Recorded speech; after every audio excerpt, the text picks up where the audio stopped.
Salmo de número 23.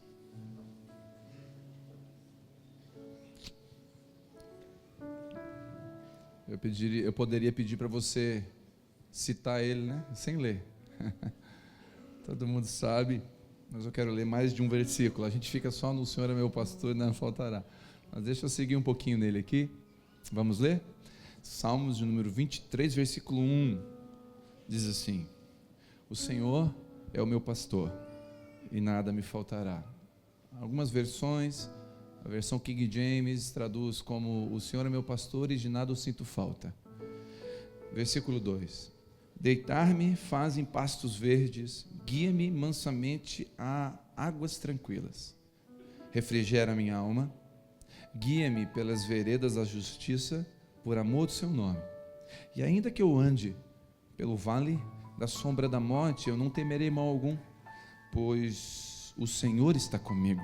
A tua vara e o teu cajado me consolam. Aleluia. Se eu pudesse dar um tema, eu fiquei com dificuldade de dar um tema para essa mensagem. Mas eu escrevi assim: ovelhas, não mulas. Olha para você, mas assim: ovelha, não mula. Ovelha, não mula. E eu quero ler o Salmo 95, por favor. Já está com a Bíblia aí, já aproveita. Vai um pouquinho para frente, o Salmo 95. Salmo 95, versículo 7 diz assim: porque Ele é o nosso Deus e nós o povo do seu pasto e ovelhas que Ele conduz. Oxalá que hoje ouvisses a sua voz, não endureçais o vosso coração como em Meribá, como no dia de Massá no deserto. Amém? As escrituras, a Bíblia usa muito figura de linguagem. Jesus usava muito parábolas e expressões para falar de realidades espirituais. Ele falava de coisas naturais para falar de coisas espirituais. Ele falava da semente, por exemplo. Semente é algo palpável, a agricultura era forte, é uma coisa comum naquela época. Ele dizia: um semeador saiu a semear. Qualquer um daquele tempo entenderia. Vamos dizer que Jesus fosse contar uma parábola hoje, talvez ele diria: e um blogueiro soltou um poste. Fez um vídeo, uma expressão que a gurizada ia dizer: e aí? E aí ele usa termos que naquele tempo e hoje também para nós é compreensível. E ele dizia essas coisas. E o Salmo 23, o salmista está usando uma figura de linguagem, o próprio salmista que era um pastor, e ele disse: o Senhor é o meu pastor. E ele começa dizendo: eu sei o que é um pastor, eu cuido das minhas ovelhas, eu mato leão, eu mato urso, eu sei o que é um pastor, e Ele é o meu pastor. E assim como eu cuido das minhas ovelhas, e nada falta para elas, nada vai faltar para as ovelhas dele também. Ele está usando uma linguagem. Só que o grande interessante aqui nisso tudo, não é o fato do Senhor ser o pastor, é o fato de nós sermos ovelha ou não. O que determina a bênção e a palavra desses salmos não é o Senhor, porque o Senhor é o Senhor que não tem sombra e variação. Ele não muda. Ele continua sendo bom ainda que nós não somos bons. Ele continua sendo fiel ainda que somos infiéis. Mas o que determina que a posição de estar em colisão com a bênção é ser ou não ser ovelha. E o princípio que o Senhor quer trazer para nós, para mim e para você essa noite é: o Senhor é o teu pastor, mas nós somos ovelhas. Você é ovelha dele, você é ovelha do pasto dele, você é ovelha do aprisco dele, eu sou ovelha dele.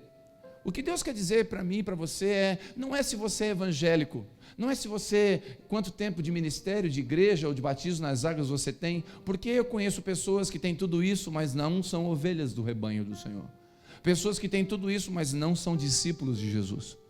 Pessoas como Simão o Mago, um cara que seguia Jesus, andou com Filipe, foi batizado nas águas. Uau! Simão o Mago foi batizado nas águas, muito bonitinho, ele estava até bem intencionado, mas chegou um momento que ele falou, ele viu o poder de Deus se manifestando, ele puxou um talão de cheque do bolso e falou: quanto é que paga para ter esse poder? Quando ele colocou preço naquilo que tem valor, ele caiu num ambiente de maldição, ele caiu num ambiente ruim. Ou seja, você pode estar andando com Deus, mas sem o Espírito de Deus. Por isso que o segredo não é conhecer, é andar com Deus. Muita gente conhece Deus, Um teólogo não necessariamente é crente. Saiba, pasme você, mas existem muitos ateus que são teólogos. Ou seja, eles estudaram Deus sem o Espírito de Deus. E a letra mata, mas o Espírito que traz vida. Quantos estão entendendo? E não adianta nada eu conhecer as Escrituras sem o Espírito que escreveu as Escrituras. Eu tenho que andar com Deus. A Bíblia fala: provar e ver de que o Senhor é bom. Não é conhecer e ver de que o Senhor é bom, é provar e ver. Quando eu provo de Deus, eu vou conhecendo Deus. Quando eu conheço Deus, não necessariamente eu provo Deus. Então o segredo é provar de Deus. O que é provar de Deus? É colocar o joelho no chão no dia que está faltando e orar ao Senhor e ver a provisão chegar. Você provou de Deus. É quando você sente, num dia da maior angústia, como se um abraço pegasse você no colo e você sentisse a maior gozo no meio da maior tristeza. Uau, você provou de Deus. É quando você experimenta a luz no vale da sombra da morte. O Senhor é meu pastor e de nada eu sinto falta. Essa versão eu acho mais completa, porque quantos aqui tem falta de alguma coisa? Alguma coisa? Quem aqui falta um pouquinho de dinheiro? Para não dizer bastante, baixa uma mão, é só uma mão, não duas. Falta. Quem aqui falta paciência? Às vezes, quase sempre, baixa a mão. Deus de confessar pecado. Falta. Às vezes para a viúva faltou o marido, para a divorciada faltou o marido. Para a mãe que perdeu um filho, para o pai, para um filho que perdeu um pai, faltou. Para um irmão que faltou o amor da igreja, faltou? Mas o Senhor é meu pastor e nada me faltará. Não, o Senhor é meu pastor e de nada eu sinto falta. Porque diz a palavra, Ele é o marido da viúva, Ele é o pai do órfão e amigo do solitário. O solitário não tem amigos, mas ele vem e preenche esse espaço. Por isso o Senhor é meu pastor e de nada eu sinto falta. Porque ainda que falte, quando eu levanto as minhas mãos para os céus me preenchem. A presença de Deus, eu não sei você, meu irmão. Tem dias da minha vida que eu vou para o meu quarto, eu vou para o meu carro, e eu preciso só dele, mas não está faltando nada. Uau, que interessante, não falta nada, mas falta tudo. Porque se você não tiver ele, falta tudo, ainda que tenha tudo. Mas se você tiver ele, pode faltar tudo que você não sente falta de nada. Aí você vai para o seu quarto, ora, chora, não sei você, mas quando você está na presença de Deus, chorando, se derramando, quebrando seu coração, aquele momento ali é um momento único. Fala a verdade, não dá vontade de subir para o céu e ficar lá para sempre. Não dá vontade de te arrebatar e falar: fica tudo aqui, fica as contas, fica tudo aqui, vai, me deixa, me leva, me carrega, me leva embora. Por quê? Porque não tem lugar melhor. Eu não sei você, meu irmão, eu amo o filme Crônicas de Nárnia. Eu amo o livro, a literatura de C.S. Lewis, porque fala de uma Nárnia, um lugar que, eu não sei você, quando você vê o filme, e eles voltam de Nárnia, dá uma tristeza, dá vontade de ficar lá para sempre, porque é um ambiente da presença de Deus. Quantos entendem? C.S. Lewis escreveu Crônicas de Nárnia, ele fez uma tipologia, usou animais mitológicos para falar de uma verdade espiritual. Ovelha, você é ovelha. Não sejamos, a palavra diz assim, não sejamos como os cavalos que precisam de freios na boca. Escute, não sejamos como o cavalo que precisa de freio na boca. O que significa freio na boca? Precisa ser guiado por força. Irmão, se eu tiver que botar força e regra aqui para você andar com Deus, não é com regra, é com relacionamento. Deus não quer que você ande debaixo de cabresto. Deus não quer que você ande debaixo de uma guia na boca, que você vem para cá para a direita, vem para a esquerda. Quem guia você é um homem. Escute, eu não sou o seu guia. O seu guia é o Espírito Santo. Eu não sou o seu guia. Eu não sou feiticeiro para vir aqui fazer oração milagrosa, oração que passe, fazer um passe para você ficar melhorzinho. Não, eu faço oração, intercessão por você, se for necessário, como irmão em Cristo, juntando a sua fé com a minha, para que o Senhor responda, amém? Mas não é a minha oração, eu não sou o seu guia. O seu guia tem nome, é o Espírito de Deus. Ele vos ensinará todas as coisas. Então você não deve ser guiado por cabresto na boca. Olha, se eu faltar ceia, eu vou para o inferno. Se eu não sei o quê. Não, é cabresto. Eu quero estar na ceia, porque eu anseio estar com os meus irmãos, compartilhando da mesa, porque na mesa é este lugar onde eu alcanço uma comida, mas o outro lá alcança outra comida, e você fala: passa para mim o que você tem aí perto, e um precisa do outro. É entendimento. Ovelha, ela não é guiada por força, por medo, ela é guiada por honra, por obediência, por gratidão. Eu não quero ser cavalo, eu não quero ser mula, eu quero ser ovelha do Senhor. Outra coisa que a ovelha não faz, a ovelha não se defende. Ovelha é um dos animais mais inofensivos que existe, irmão. A ovelha não tem nenhum tipo de presa. Ela não é um animal agressivo. Ela é um animal sem ataque. Ela não se defende. Por isso que a Bíblia fala: como ovelha muda foi o batadouro. A ovelha, ela é assim. A ovelha tem dificuldade de levantar quando cai. Quando ela cai, o cajado, a vara, o cajado do pastor, uma das razões daquela partezinha torta é levantar a ovelha quando ela cai. A ovelha tem dificuldade de se levantar. Por isso que a Bíblia fala: o homem pode cair até 7 vezes, mas é o Senhor que levanta. Porque essa frase, o cair é do homem, o levantar de Deus, não está na Bíblia, irmão. Para a tua tristeza. Falei sempre que estava escrito. Mas não está escrito. Cair é do homem, levantar de Deus, não está escrito. Está escrito que o homem pode cair até 7 vezes, mas o Senhor de todas a levanta. É Ele que levanta você. Você não levanta com a sua força. Você é ovelhinha. 1 Pedro capítulo 2, versículo 21 diz, capítulo 2, 1 Pedro capítulo 2, versículo 21, para esta obra fosse chamados, pois Cristo também sofreu por vós, legando-vos também este exemplo, ou seja, deixando como legado esse exemplo, a fim de que sigais os seus passos. Sigais os passos de quem? De Cristo. Versículo 22, ele não cometeu pecado algum, nem qualquer engano foi encontrado na sua boca. Quando insultado, não revidava. Quando sofria, não fazia ameaças, mas entregava-se àquele com A maiúsculo, entregava-se àquele que exerce plena justiça em seu juízo. Sabe o que esse texto está dizendo? Vocês são ovelhas do pastor, segue o pastor. Sabe o que o pastor faz? Quando ofendido, ele não ofende. Quando amaldiçoado, ele abençoa, porque ele espera a justiça daquele que tem toda a justiça. Sabe o que significa isso aqui, meu irmão? Não vá para a rede social, não vá se justificar para ninguém, não fica se explicando, vá para Deus e diga quem você é. Pegue as cartas de acusação do inimigo, leve diante do Senhor e fala: Senhor, olha aqui o que estão dizendo, o que é verdade, Senhor? Ovelha não se defende. Escuta, se você não tente defender o Evangelho não precisa de defesa. Busque o Senhor e se submeta a Ele, você. Eu vejo aí páginas sociais em defesa do Evangelho, e todo mundo batendo em tudo. Meu irmão, Deus não precisa de defensor.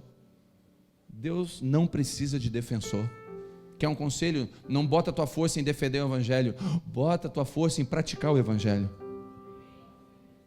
que Ele te chamou para praticar. Irmãos, aqui não cabe sabor de mel aqui. Olha, quando insultado, não revidava. Não é quem me viu passar na prova e não me ajudou, quando vê na bênção vai se arrepender. Não. E só que, você entende o que eu quero dizer? A igreja brasileira cantou isso. E canta até hoje alguns. Escute, como é que canta isso? Canta isso porque não está no Espírito de Deus. Não está debaixo da mentoria do Espírito Santo. Porque se você for para o quarto, escute o que eu vou dizer, escute por favor. Se você for para o seu quarto e botar o joelho no chão, você vai ver que você não é melhor que ninguém. Porque você vai ver a sua nudez. Por isso que a Bíblia manda orar. Quando você vai para o quarto, você não, irmão, no quarto você começa a orar bonito, você acaba chorando em ranho e lágrima. A gente até tenta fazer bonito no quarto. Grandioso Deus, estou aqui esta noite. Ele já está chorando e rolando no chão. Porque Deus, para com isso. Eu estou aqui, seja verdadeiro. Eu estou vendo a tua falsidade. Eu estou vendo que você está orando aí bonitinho, mas na verdade você quer o lugar do outro. Nenhum amém? Uma vez o pastor estava pregando, eu contei aqui já, o pastor estava pregando, dizendo assim: irmão, anseie um lugar mais alto, você é cabeça, não é cauda, anseie um lugar mais alto, busque um lugar primeiro, não fique por baixo, você tem que estar por cima, você é o gerente, você vai ser o chefe daquela empresa. Olhe para o seu chefe, olhando, dizendo assim: eu vou pegar este lugar, tem ambição. Ele olhou para o lado, tinha um presbítero assim, ó.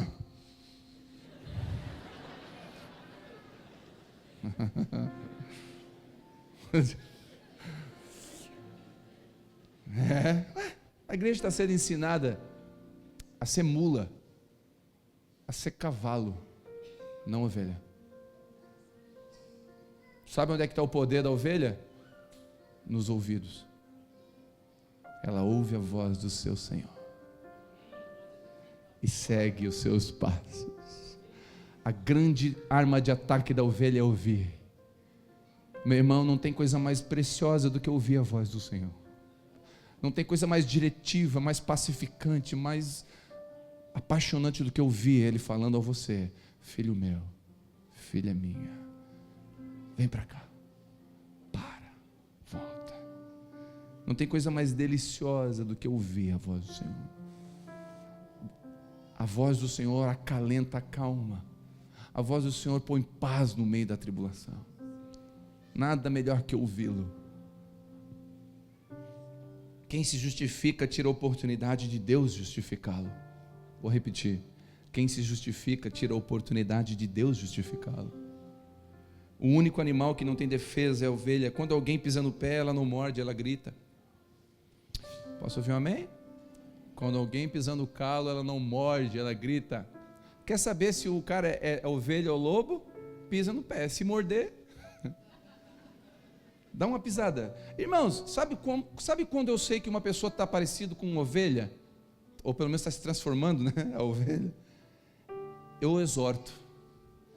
Eu chamo e falo assim: você está errado. Você deveria tratar sua esposa assim, você errou assim, você julgou, você agiu errado, você fez assim, você faltou à escala, irresponsável. Então, quando eu corrijo alguém, eu percebo, a reação dela determina se ela é ovelha ou não. Porque é na correção que a gente observa, não é no elogio. No elogio, todo mundo é ovelha. Afinal, nossa, que bênção que você é. Aleluia. Não, é o Senhor, aleluia. Fale mais sobre isso. Agora, na correção, a gente vê o coração. A ovelha produz lã, ou seja, ela é pacificadora, é um lugar de bênção. A palavra diz: sê tu uma bênção. Ah, mas a minha família é uma tribulação. Sê tu uma bênção. Recebe essa palavra sobre você: sê tu uma bênção. Seja você uma bênção. Seja você a bênção que precisa nessa família. Seja você a bênção que precisa em nome de Jesus. Ser você um pacificador. Os filhos de Deus, Mateus capítulo 5, serão chamados pacificadores. Os pacificadores serão chamados filhos de Deus. Quer ser uma bênção? Pacifique. Sabe o que eu percebo na rede social nessa época de eleição? Quem é ovelha e quem não é. Tem gente que sabe pacificar, tem gente que não sabe pacificar. Não é filho de Deus. O filho de Deus pacifica. Mas eu tenho uma opinião contrária. Bem-vindo à vida. Opiniões contrárias fazem parte da vida, não só da igreja. E nós não sabemos lidar com a opinião de alguém que pensa diferente da gente. Nós precisamos ser mais ovelha.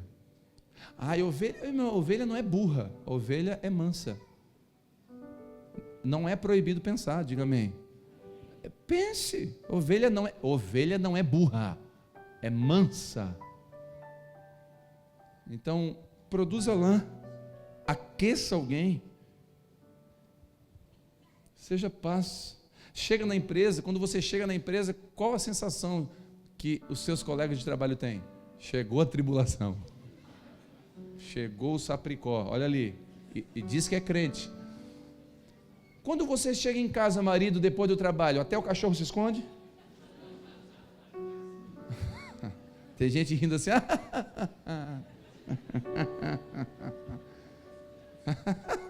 Que legal, né? Ele falou, né? Sua filha, sua esposa anseia para você chegar? Ou quando você chega a uma tribulação, você dá a melhor versão que você tem para a rua, e a pior versão você traz para casa. Todo mundo, você é um queridinho lá fora. Todo mundo fala aí, teu marido é um querido. A mulher fala assim: aham. Está falando de quem? Está falando de quem mesmo, exatamente? O cara vai na empresa, é um querido, todo mundo abraça. Chega em casa, os filhos não querem estar perto. Não seja como Naamã, um general que vencia guerras fora, mas era leproso em casa. Em nome de Jesus eu te abençoo, que a melhor versão sua vai ser para dentro da sua casa. A melhor versão vai ser para o seu marido, vai ser para a sua esposa, para os seus filhos. Seja uma bênção lá fora, mas antes seja uma bênção em casa. Antes seja uma bênção para os seus. A ovelha ouve a voz do pastor. Não precisa abrir. João capítulo 10, 27 diz: as minhas ovelhas ouvem a minha voz. Eu as conheço e elas me seguem. Olha que interessante. A ovelha ouve a voz do pastor. Ela não ouve a voz da sua alma. Certa vez, irmão, não sei se você conhece a história de um cara chamado Jefté. Esse cara, ele ouviu a sua alma. Vou explicar para você entender mais ou menos o que aconteceu. Ele foi expulso da sua nação, do seu exército, e ele era um guerreiro. E depois de ser expulso, ele ficou muito triste, magoado. Ficou magoadinho, tristinho. Bloqueou todo mundo no Facebook. Ninguém bloqueou no WhatsApp. Ele ficou triste, magoado. Feriram ele. E ele ficou ferido. O que aconteceu? Chamaram ele depois porque precisaram dele. Aí precisaram dele. Agora ele falou assim: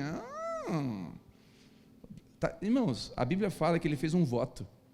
Ele falou: Deus, já que estão precisando de mim, me dá vitória. Me dá vitória nessa guerra. Se o Senhor me dá vitória, quando eu voltar da guerra, a primeira pessoa que eu ver, eu sacrifico ela para ti.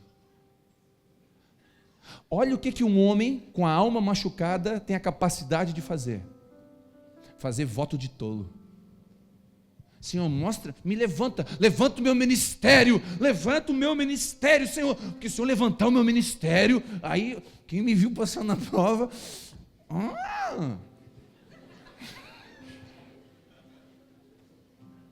aí o que aconteceu? Ele venceu a guerra, Deus deu vitória. Ele chegou em casa feliz e a primeira pessoa que sai da tenda era a filha, única filha que ele tinha. E a filha vem gritando: pai, com alegria, e ele lembra do voto. E ele sacrificou a filha dele. Tem gente, meu irmão, ferida, que está sacrificando os seus filhos por orgulho. Eu conheço um monte de gente que não congrega mais, não traz mais os seus filhos para a igreja. Sabe por quê? Porque foi ferido pela igreja. E agora, por orgulho, os filhos estão morrendo em casa. Escute o que eu estou te dizendo. Por amor aos seus filhos, desce desse lugar de ferida. Sai deste lugar de medo, de orgulho. Desce. Mas a igreja não é perfeita. Bem-vindo. A gente aceita você também. A igreja não é tudo aquilo mesmo. A igreja é a Arca de Noé, cheia de bicho, fé de mal. Mas, meu irmão, não pula fora que não tem salvação fora. É só em Cristo que tem salvação. Eu não estou dizendo que você tem que estar numa denominação. Tem gente que congrega nas casas. Irmão, eu sou livre. Eu quero dizer, é verdade, eu sou livre. Eu entendo esses irmãos que congregam sem placa, sem denominação. Eles são meus irmãos. Eles só se frustraram com o sistema e estão lá com o sistema deles. Cada um com o seu sistema. Mas sistema por sistema, tudo é sistema, irmão. A essência tem que ser boa.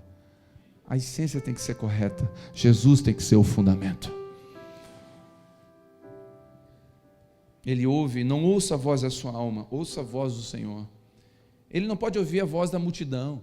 Saul ouviu a voz da multidão. Ele estava numa pressão, ele tinha que esperar o profeta Samuel para sacrificar, e aí os inimigos chegando, e a multidão sacrifica, e ele não pode, aí o Samuel espera, e a multidão sacrifica, e ele ouviu a voz da multidão e sacrificou antes do tempo.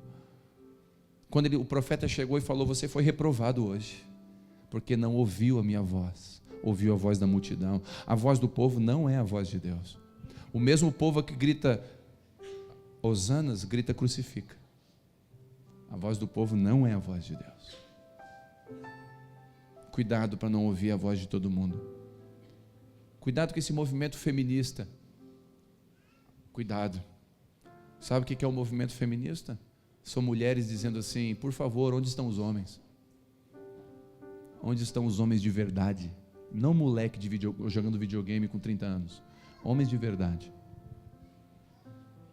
Não moleque que não assume, não toma postura, não decide as coisas, não toma frente, deixa a mulher fazer tudo, bota tudo sobre ela, não se levanta. O movimento feminista é um grito de desespero, irmão.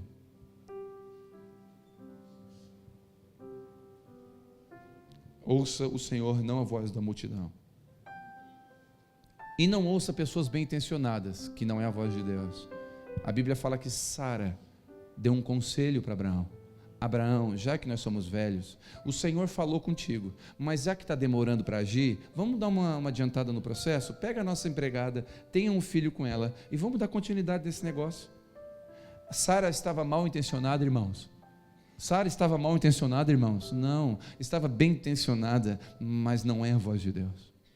Cuidado com vozes que são bem intencionadas, pessoas que te amam inclusive, mas não é a voz de Deus. Ouça a voz de Deus, do teu pastor. Recebe o óleo na sua cabeça, o versículo 5, né? As moscas impedem as ovelhas de se alimentar corretamente. Escute, sabe o que é o óleo? A unção do Espírito Santo, quando ela está sobre nós, nós comemos corretamente. Cuidado com o que você come. Pergunta para o Espírito Santo se você deve comer a comida que você está comendo. Cuidado com o que você assiste na internet, cuidado com o que você ouve aqui. Observe se o que é dito aqui nesse púlpito está de acordo com as Escrituras. Por favor, peça para o Espírito Santo trazer discernimento sobre o que você ouve. Amém, queridos? Eu não tenho medo de falar isso. Ouça e analise o que eu prego. Por favor, peça para o Espírito trazer luz sobre isso. Como estou entendendo? Recebe correção. Olha o que diz: a tua vara e o teu cajado... A tua vara e o teu cajado me consolam. Vara e cajado eram duas peças em uma só. Ou seja, era um bordão grande, que uma parte era reta, a outra era torta. Aquela parte torta é o cajado. Como eu falei, quando a ovelha vira, desvira. Quando a ovelha atola no barro, desatola. Quando a ovelha tem que passar óleo no seu rosto, porque ela se machuca muito, a ovelha ela vai comendo, ela batia nas pedras, e ela sangrava, e as moscas pousavam, e aí criava, né,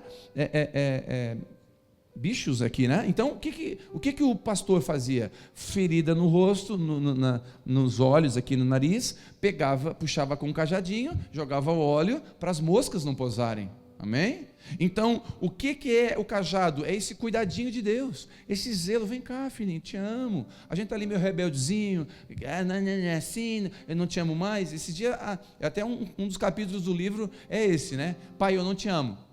Porque a Isabela chegou para mim 3 anos e meio.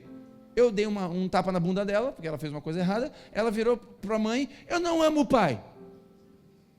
E foi para o quarto e fez assim, ó, 3 anos e meio, dizendo que não me ama.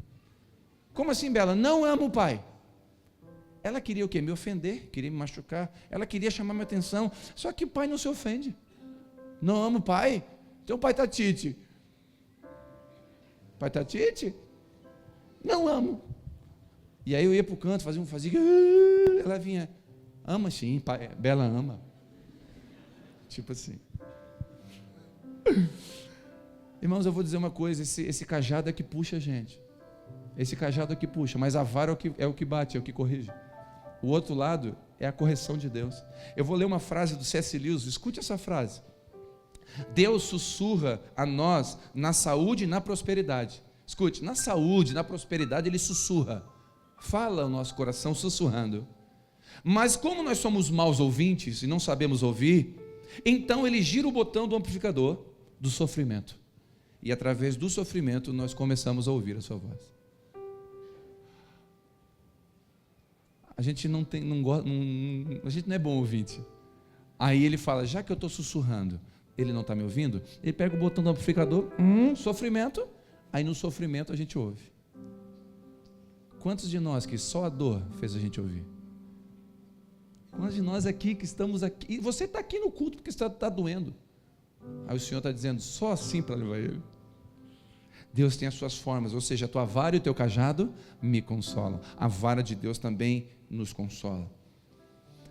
E essa noite eu quero encerrar falando que muitos que estão aqui, talvez não poucos, faz tempo que não ouve a voz de Deus. Você tem dito para o Senhor assim: o Senhor está em silêncio, Senhor. Eu tenho pedido respostas e o Senhor não tem me dado. Irmãos, eu vou dizer uma coisa para você: Deus fala. Deus fala através de um jardim. Deus fala. Nós precisamos estar com os nossos ouvidos calibrados. Intimidade com Deus vai gerar ouvir a voz de Deus. eu ouvi uma história do pastor Jason, músico, adorador Jason Upton. É um músico conhecido nas nações. Ele escreveu aquela música, Papai não dorme, papai não dorme, papai não se cansa.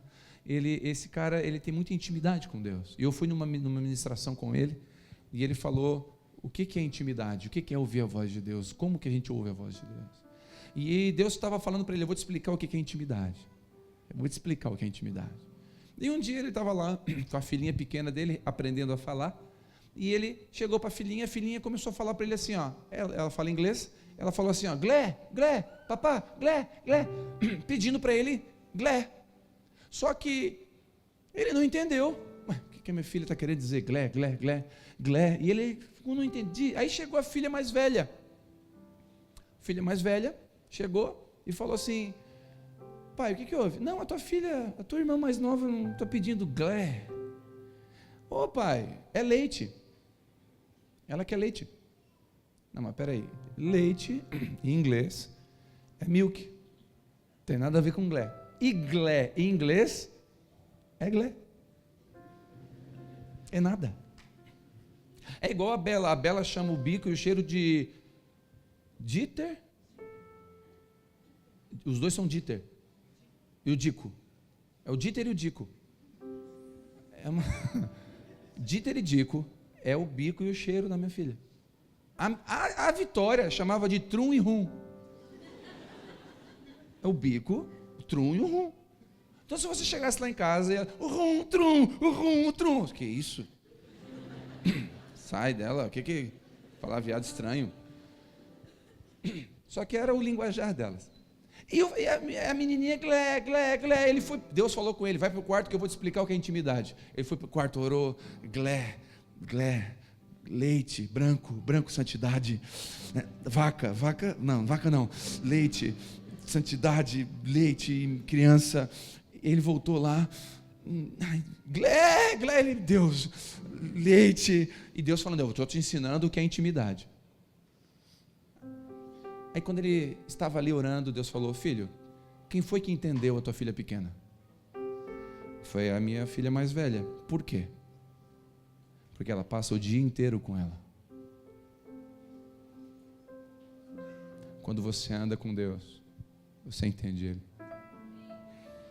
Meu irmão, tem coisas que Deus fala com você que só você entende. Tem canções que quando toca você desespera. Às vezes você está no culto, toca uma canção aqui antiga, você e a pessoa do lado, meu Deus, para que tanto? É só uma música. Não é uma música. Essa música pegou você num retiro, quando você estava fora dos caminhos do Senhor e você lembra. É uma voz dizendo, lembra, filho. Às vezes eu pego um versículo, puxo um versículo e leio. A pessoa já começa... Eu estava lendo aqui o texto, eu passei os meus olhos, eu vi umas 3 pessoas começando a chorar, enquanto eu li, o Senhor é meu pastor, ainda que eu ande pelo vale da... Por quê? A pessoa já começou a identificar a voz de Deus nisso, porque Deus fala de uma maneira íntima. Sabe o que Deus está dizendo para mim e para você essa noite? Eu quero falar com você de novo. Você é minha ovelha. As minhas ovelhas ouvem a minha voz. As minhas ovelhas reconhecem no meio da voz da alma, no meio da multidão gritando, no meio de tantas vozes dizendo vai dar errado, vai dar certo, vai aqui, vai para lá. Você precisa de um lugar de solitude para ouvir a voz do pastor dizendo, levanta, filha. Eu quero voltar a falar ao teu coração. E talvez essa noite o Senhor está já falando ao teu coração. Os discípulos de Emaús estavam voltando tristes, desanimados. De repente Jesus começa a falar com eles. E a Bíblia diz que o coração deles se aqueceu. Nós precisamos voltar a ouvir a voz dele. A voz do Senhor.